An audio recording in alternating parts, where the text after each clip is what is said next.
De te ne duruljál.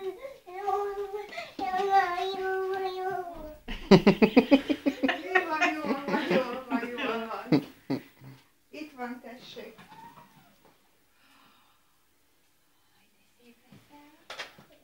Tessék ezt, tessék. Hol nekem is kell. Azt nagyon frankul szét tudja szedni, Bence. Ezeket nagyon... Egy darab ilyen nem volt, és ennek egy perc alatt annyi lett. Ez is egy darab. Igen?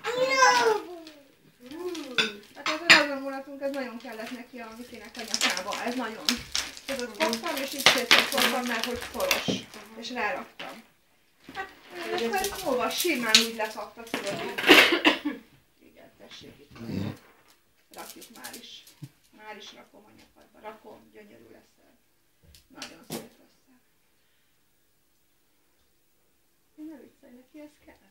Jó. Gyönyörű vagy. Igen, nagyon szép vagy. Ott van, igen. Oda beraktam, igen, gyönyörű vagy. Igen. Nagyon szép. Azt is rakjuk be? Úgy, neked az is kell. Neked az is kell.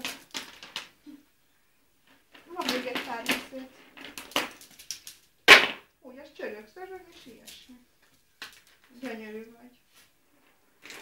De akarsz felvetni még a tűsarkomat is. Oh.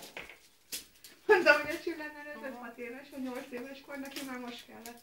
Lablánc is, meg a tűsarok is.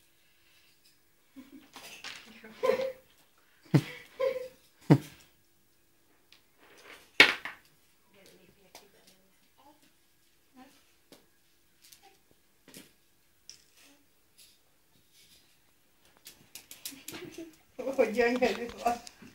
Nagyon szép vagy. Nagyon szép. Nagyon ügyes úgy. Ugye milyen jó fogdosni bent, és azt megrázni, ez csupa görgős, és színes, és csörög. És hajlékony. Igaz?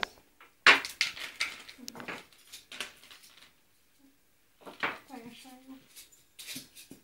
De az a fényes fehér, az sokkal jobb. Isten az sokkal jobb. Fényes fehér.